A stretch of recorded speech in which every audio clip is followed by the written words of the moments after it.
politician, which may mean precarious things career-wise, but it means at least I don't have to ever be politically correct. And I hope I won't be today. I'm going to take my text from Alice in Wonderland, which is one of the best texts to understand what's happening in Europe at the moment.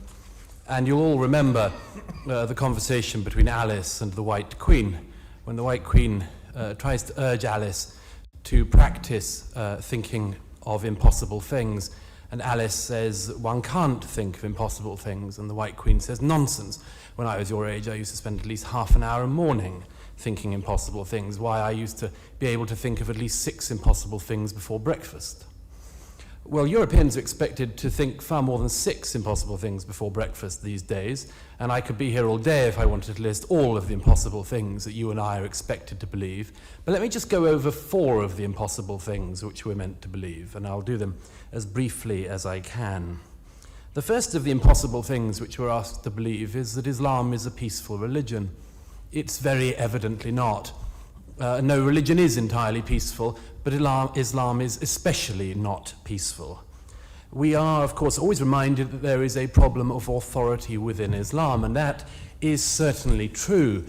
But it also means that the sources matter even more than those of any other religion, because it means that the source is what you have to go on. It means that the source will most likely always trump any organization or any individual who claims to speak for the religion more than the sources. That's why, as the professor said at the beginning, the life of Muhammad is so important if one is going to understand this. And as the professor said, when Muhammad was weak, he was more generous. When he was strong, that generosity palpably, visibly declined somewhat. And we see a similar thing in the world today, and we see a similar thing, I would argue, not only in Islamic societies, but within Islamic communities in European societies. When Islam is in a minority, it speaks a very great deal about minority rights.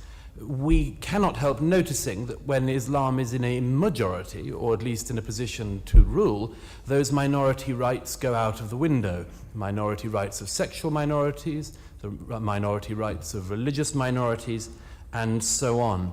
The problem, which this boils down to, I'll be as brief as possible on it, is that Europeans cannot accept the fact that what ISIS and other terrorists do is very obviously the worst possible interpretation of Islam.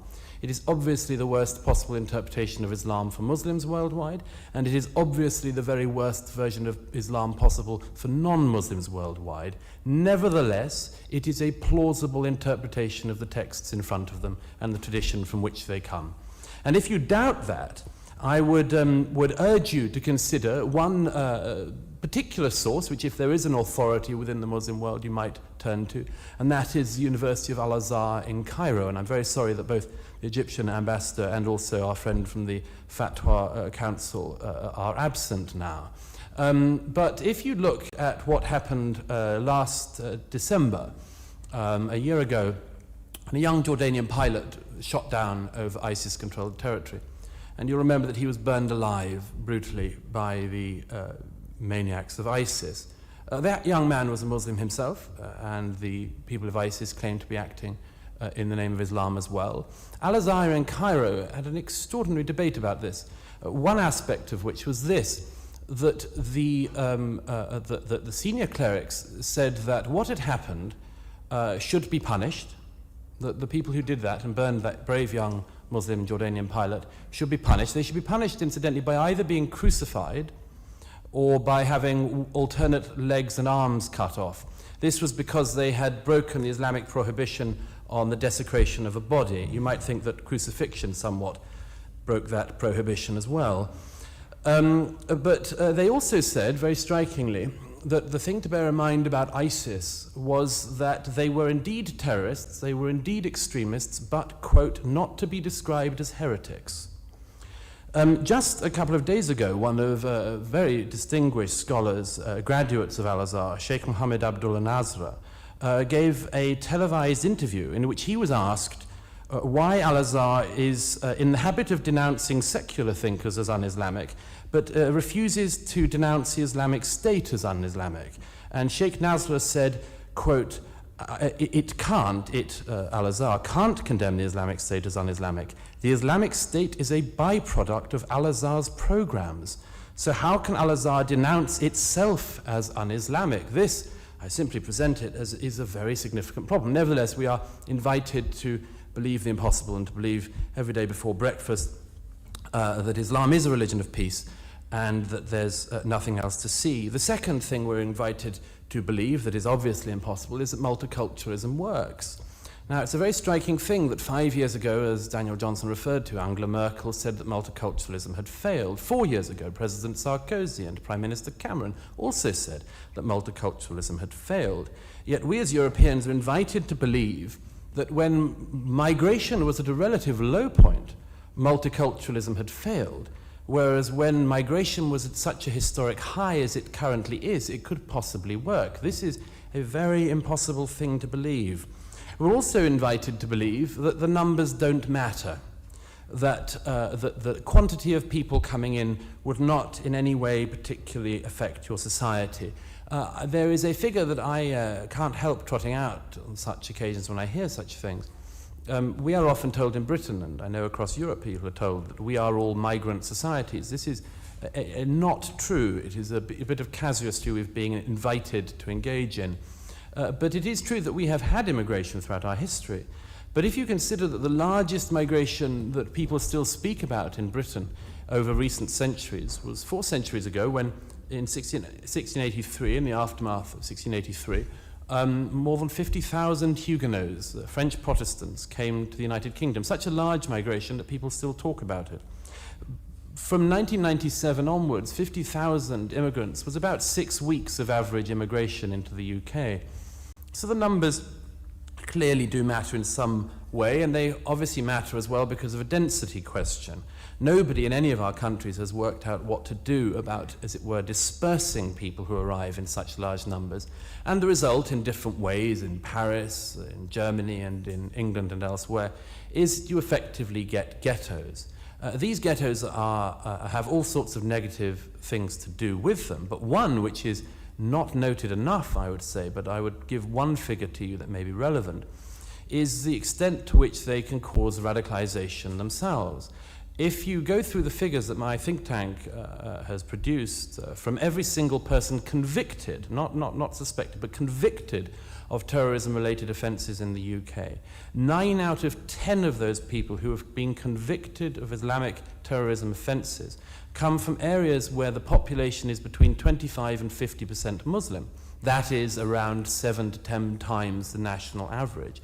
That is not a coincidence. It is a byproduct of a density of population. We're also, the fourth impossible thing we're invited to believe is that the identity of immigrants into our societies does not matter. Now, in the UK, in the wake of the atrocities in January in Paris, a poll was conducted of British Muslims, which found that 27% of British Muslims had some sympathy with the people who had gone into the offices of Charlie Hebdo and massacred 10 journalists and 2 policemen. They had some sympathy with that.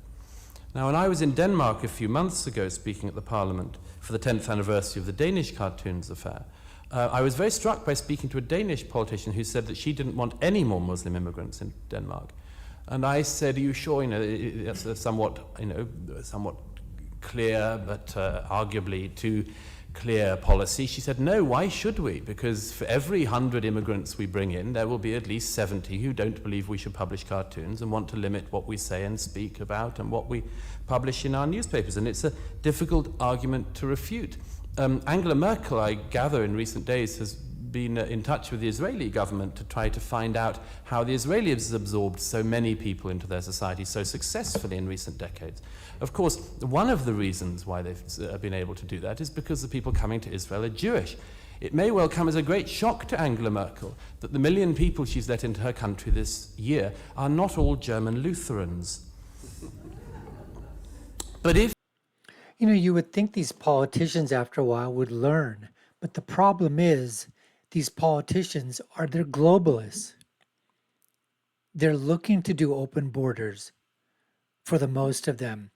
They want to have multiculturalism as a part of their policies across Western Europe. across the Americas. I mean, this is what they're looking for. This is where they gain their strength in terms of popularity, obviously, amongst the left, the progressives, the liberals, the far left, right? This is what's happening. I mean, you think Angela Merkel doesn't realize that the millions of people that she's brought in she doesn't realize they're not of German ancestry? That's news to her. She actually had to ask the question of the Israelis as what did you do to assimilate? The people that were coming to Israel are Jewish, you stupid moron. Angela Merkel, what an idiot. The same thing happens. It's like Douglas was saying that when you have that many people coming from across the world, and the majority that are coming, they're not Christians that are coming to a Judeo-Christian nation. The majority of people that are coming to the United Kingdom, they're not Christian, they're not Jewish, they're not Protestant, they're not Catholic. Most of them that are coming of an Islamic faith. And the problem that's happening is that they're not assimilating, they're not integrating. That's not what's happening. They're going into, just like he was saying, the ghettoization. And that's because, first of all, you got small land masses. The difference between England and America, well, first of all, we're not getting the kinds of waves of immigrant. Now, what's happening on us is the southern border is that the people that are coming, well, you know what? They probably are coming as Catholics and Christians coming across the southern border. But again, it's a completely different ethnic grouping. This is not white Europeans that are coming across the southern border. These are Hispanics, Mexicans, Guatemalans, Nicaraguans, Costa Rica. I mean, that's where they're coming from. That's just who they are. That's fine. If they were coming across the northern border, you'd probably say they're Canadians or French Canadians, that are coming down. But that's not happening, that much on our northern border. But on the southern border, that's what's happening. Different culture, different language. And then again, the difference between Spanish, difference between, Latin American, difference between Nicaraguan, Salvadorians, Ecuadorians. I mean, right? There's a whole different, so the same things happen. So of course, it's going to be hard. But the thing is, there's ghettoizations that are occurring here too. But that's among what? The Hispanic, the Latin community. They're gravitating. They're going to what they call sanctuary cities, which are nothing basically. What they are is what happening is a ghettoization of that's occurring. And look at the problems that's happening and just on a small level. I mean, it's a huge level, but not like what's happening in Europe. Look what's happening. The mayors are crying now, all because some of the southern governors or western governors that have been at the forefront of this huge migration influx, illegal alien influx in the United States of America,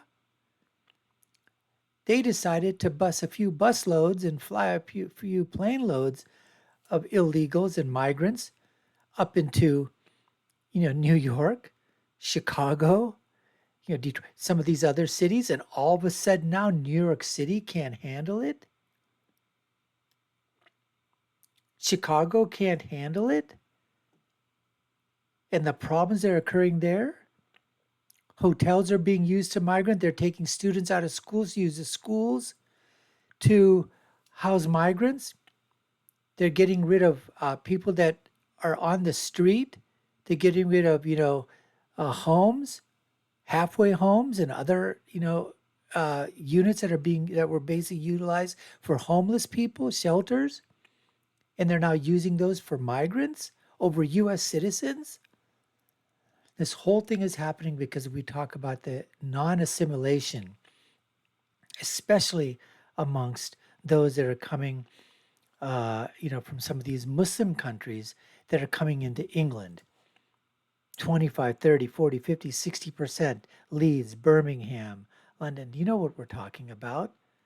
And yes, that's exactly where this type of, I guess, indoctrination or the Islamism, the indoctrination into, some type of extremism, could occur and has occurred, as Douglas pointed out.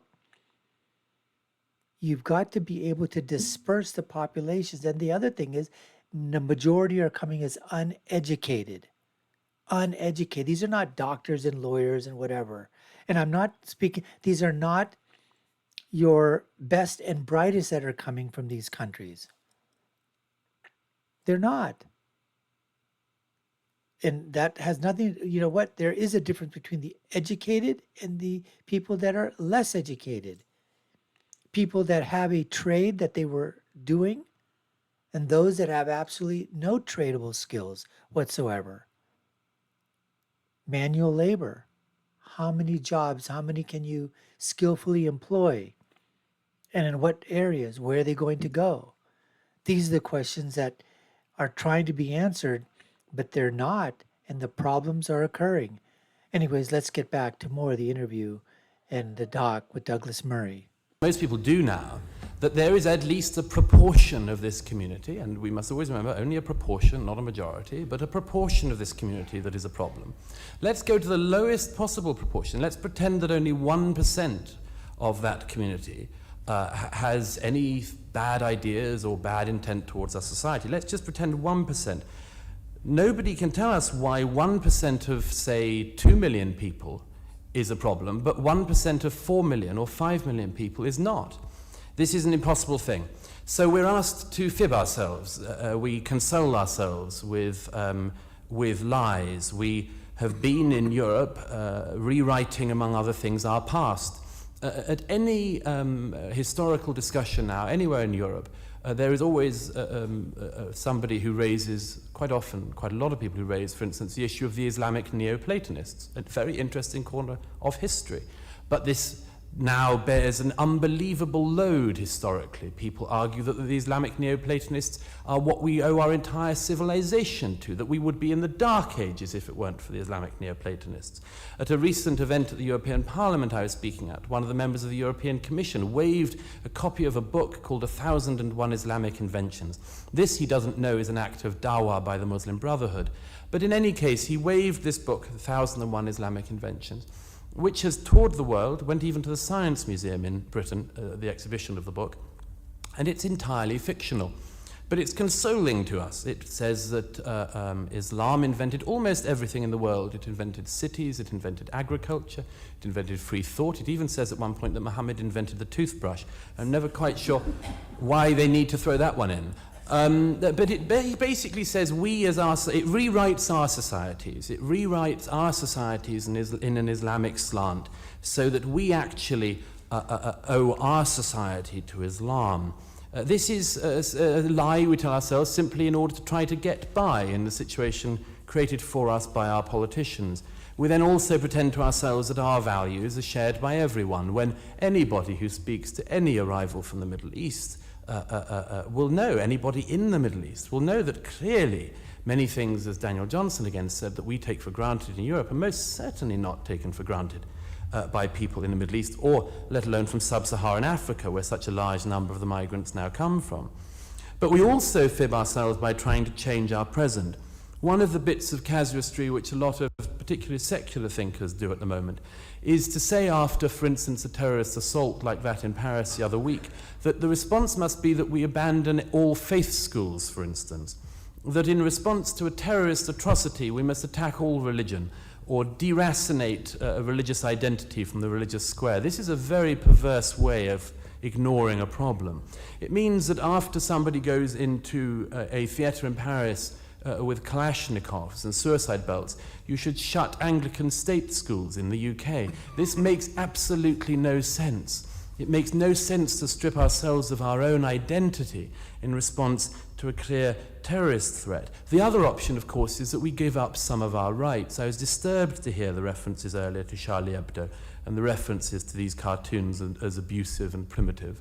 Abusive and primitive cartoons are something that are published every single day in all of the press. I'm sure that your Prime Minister here can tell us something about abusive cartoons. Certainly the Prime Ministers in France, Britain and elsewhere can. Abusive cartoons and abusive speech is protected, it is a right, it is something we can do, partly because such speech is often correct. But we volunteer to give up a bit of that. We will, for instance, critique all religions bravely, but not Islam. This is a very great mistake. And the other thing we do, of course, is that we give excuses to the extremists which they never even asked for. Somebody referred earlier to the risk of a lack of opportunity. Take the Zarnaev brothers, the two brothers originally from Dagestan who went to America with their family 20 years ago. They were given absolutely everything as asylum seekers and as refugees by America. They were given their education, they were given their housing, they were given allowances, they went to university, but they put bombs at the finish line of the Boston Marathon. There was no lack of opportunity, no lack of generosity, no cold-heartedness. It was something quite different. I'm going to wrap up by saying that, by the way, not a day goes by where you can't also at least have a grim laugh about this. Today it was provided once again by Saudi Arabia.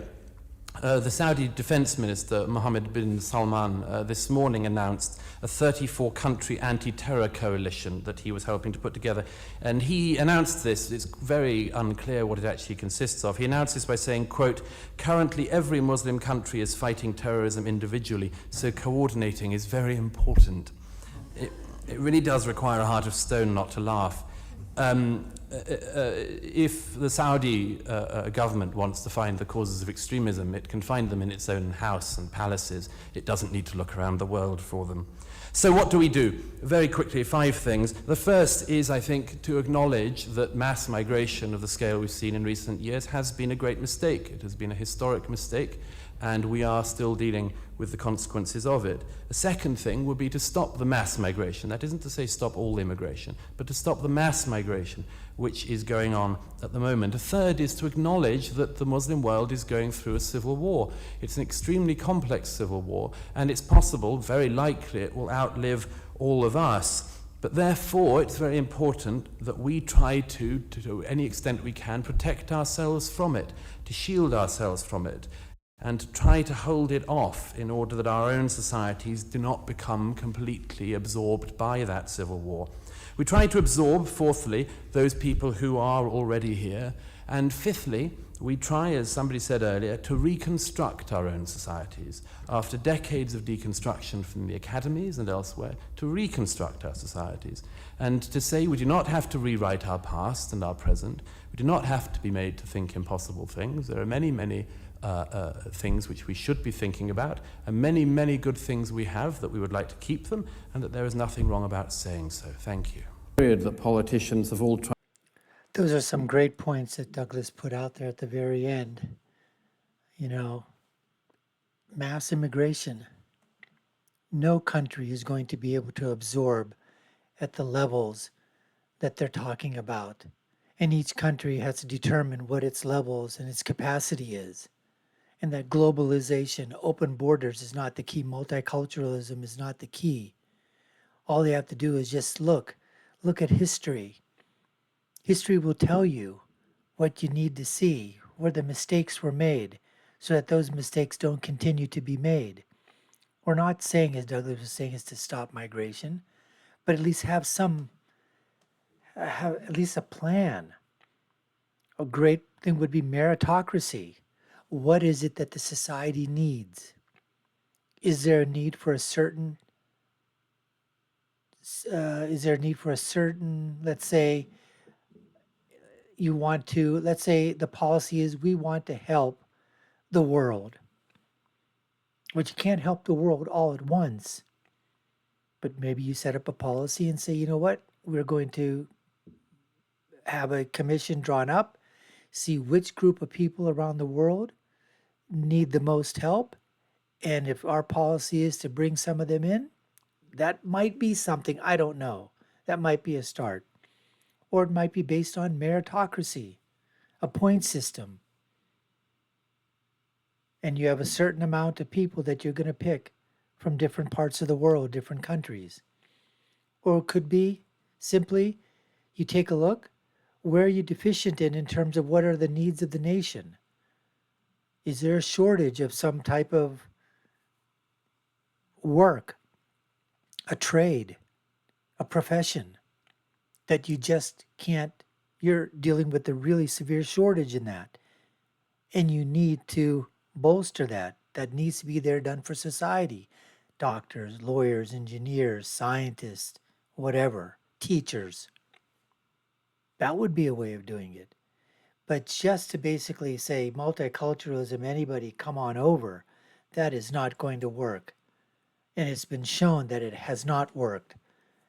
And that Western Europe and other countries, including the United States of America, including Canada, including us, you name the first world countries, there are huge, huge problems that are occurring with the mass migration movement of people in terms of ethnicities, in terms of culture, in terms of different religious, in terms of differences all across the board. Anyways, folks, we appreciate you taking the time to watch. You've been watching the Dr. Nasser Sheikh Show. If you haven't done so already, we'd love for you to subscribe to the channel, like, share, and follow us. You know what you need to do. Come on. Take a look at our other video content above and below.